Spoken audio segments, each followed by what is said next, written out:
ذرائع کے مطابق army chief general Asim Munir نے پاکستان کے اہم کاروباری شخصیات سے ملاقات کی۔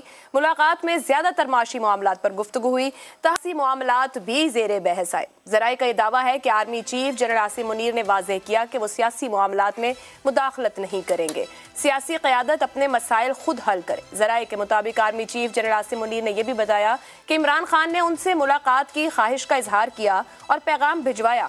ان کا جواب یہی تھا کہ بطور آرمی چیف ان کا کیا کام ہے کہ وہ سیاستدانوں سے ملاقات کرے۔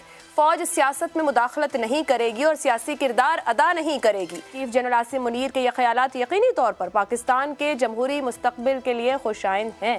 پاکستان کو سیاست میں اداروں کی مداخلت کی بڑی بھاری قیمت ادا کرنا پڑی ہے۔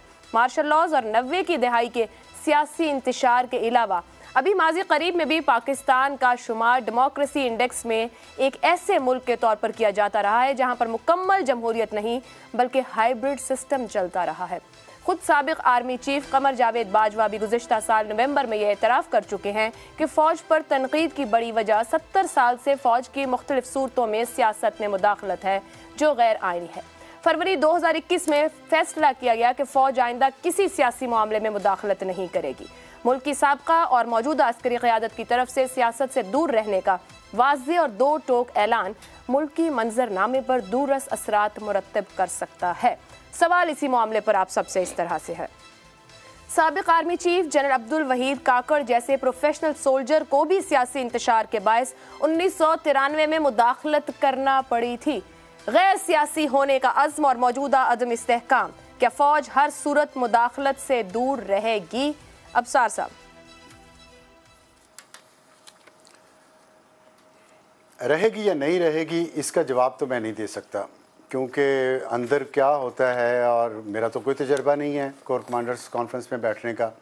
ویسے بڑا تجربہ ہے میرا، جتنا تجربہ اس کے بنیاد پہ کبھی کبھی دل تو کرتا ہے کہ میں درخواست کروں مجھے بھی کہیں کا کور کمانڈر لگا دیں، میں بڑا اچھا پرفارم کر سکتا ہوں۔ لیکن چلیں، بات یہ ہے کہ آپ نے ابھی کہا کہ ہائیبرڈ نظام ہے پاکستان میں اور جمہوریت کے انڈیکس میں پاکستان کا نمبر بہت نیچے ہے۔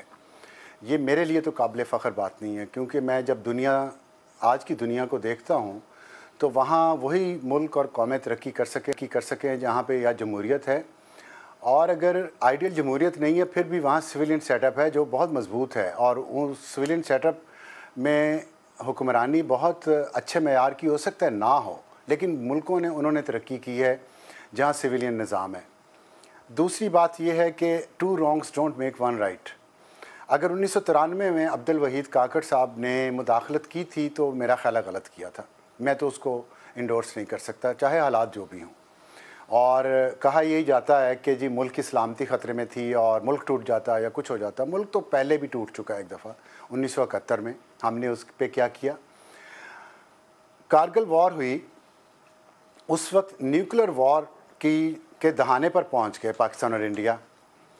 ہم آج تک اس کارگل وار کا ذکر نہیں کرتے۔ ہماری کتابوں میں 6 ستمبر 1965 پڑھایا جاتا ہے، ایون 27 فروری 2019 کو جب انڈیا کا طیارہ ہم نے گرایا جاتا ہے وہ بھی پڑھایا جاتا ہے، اس کے ہم دن بھی بناتے ہیں۔ لیکن آپ نے کبھی سنا کہ کسی کورس کی کتاب میں یا کسی ٹی وی چینل پہ کوئی ترانہ بنا ہو کارگل وار کے حوالے سے؟ کیوں؟ اس لیے کہ وہ انتہائی سنگین بلنڈر تھا اس وقت کی فوجی قیادت کا۔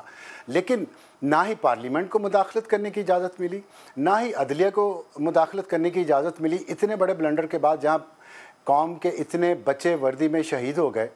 تو اگر میرا پوائنٹ آف ویو یہ ہے کہ آئین میں سب کا کردار دیا گیا ہے، اس کردار کے تحت ہم چلیں گے، چاہے مشکل راستہ ہو چاہے آسان ہو، تو منزل پہ ہم تبھی پہنچیں گے۔ شارٹ کٹ یا شارٹ ٹرم سولوشنز کوئی نہیں ہے، سولوشن لانگ ٹرم ہی ہونا ہے۔ یہ مشکل حالات گھبرا کے اگر ہم آئین شکنی کریں گے تو پھر ہم گھوم کے واپس وہیں پہنچ جائیں گے جہاں سے ہم چلے تھے۔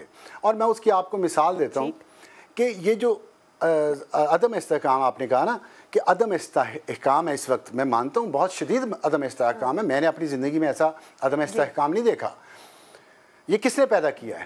کون ذمہ دار ہے اس کا؟ کیا ہم سب کا اس پہ کنسنسس نہیں ہے؟ ہمارا نہ ہو چلیں، تمام بڑی سیاسی جماعتوں کا اس پہ کنسنسس نہیں ہے کہ اس کے ذمہ دار جنرل باجوہ اور جنرل فیض اور ثاقب نثار ہیں۔ چلیں ثاقب نثار اور جنرل فیض کو چلو